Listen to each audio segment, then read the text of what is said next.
కౌలు రైతు చట్టాన్ని తక్షణమే అమలు చేయాలని డిమాండ్ చేస్తూ కాకినాడ కలెక్టర్ కార్యాలయం వద్ద ఏపీ కౌలు రైతు సంఘం ఆధ్వర్యంలో నిరసన చేపట్టారు. ఈ సందర్భంగా ఏపీ కౌలు రైతు సంఘం జిల్లా అధ్యక్షులు ఎం రాజశేఖర్ మాట్లాడుతూ 2011 సంవత్సరంలో అప్పటి రాష్ట్ర ప్రభుత్వం ఎల్ఈసి చట్టం తీసుకువచ్చిందని, దీని ద్వారా కౌలు రైతులకు మేలు జరుగుతుందని గుర్తు చేశారు. 2019 సంవత్సరంలో అప్పటి ముఖ్యమంత్రి జగన్మోహన్ రెడ్డి ఆ చట్టాన్ని రద్దు చేశారని, దీంతో కౌలు రైతులకు ఇబ్బందులు మొదలయ్యాయని పేర్కొన్నారు. ఎన్నికల ముందు ఇప్పటి ముఖ్యమంత్రి చంద్రబాబు ఎల్ఈసి చట్టాన్ని అమలు చేస్తామని హామీ ఇచ్చారని, 11 నెలలైనా హామీని అమలు చేయలేదన్నారు. కాబట్టి తక్షణమే కౌలు రైతు చట్టాన్ని డిమాండ్ చేశారు.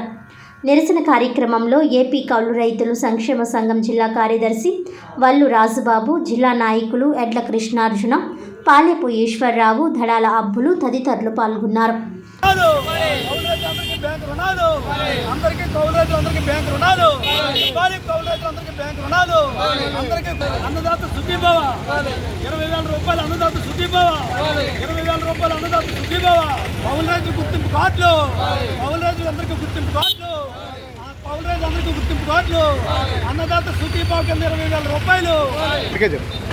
కౌలుదారులకి నూతన చట్టం తీసుకురావాలని, అలాగే 20,000 పంట పెట్టుబడి సాయం ఇప్పటివరకు ఇవ్వలేదు. 2025 ఏప్రిల్తో కౌలు కార్డులు అయిపోతున్నాయి.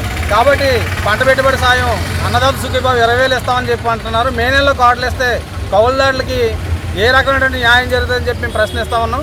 ఈరోజు పంట దిగుబడి దగ్గరకు వచ్చింది, పంట కోత దగ్గరకు వచ్చింది, కానీ ఇప్పటికీ ధాన్యం కొనుగోలు కేంద్రాలు లేవు. అలాగే ఈరోజు ఈ పంటలో ఖచ్చితంగా వాటర్ సమస్య పెద్దగా వచ్చింది, శివారు భూములకి నీరు సమస్య అధికంగా వచ్చింది, పంట కాలువల సమస్య ఉంది. వీటన్నిటి కూడా తక్షణం మరమ్మతులు చేయాలని చెప్పి, మురుకాలను బాగు చేయాలని చెప్పి కౌలు రైతు సంఘం డిమాండ్ చేస్తూ ఉంది. జాయింట్ కలెక్టర్ గారికి ఈ జిల్లాలో ఉన్న సమస్యల మీద వినతిపత్రం ఇచ్చాం. ఎప్పటికైనా తక్షణం పంట పెట్టుబడి సాయం 20,000 రూపాయల కౌలు కార్డులు ఇవ్వాలని చెప్పి ప్రతి కౌలుదారుకి 20,000 రూపాయలు అన్నదాత సుఖీభావ పథకం కింద అమలు చేయాలని చెప్పి డిమాండ్ చేస్తూ ఉన్నాం. నూతన కౌలు చట్టాన్ని అమలు చేస్తామని చెప్పి ప్రభుత్వం పాత కౌలు చట్టాన్ని రద్దు చేసింది, నూతన కౌలు చట్టాన్ని అమలు చేయలేదు. తక్షణం నూతన కౌలు చట్టాన్ని అమలు చేయాలని చెప్పి మేము డిమాండ్ చేస్తూ ఉన్నాం.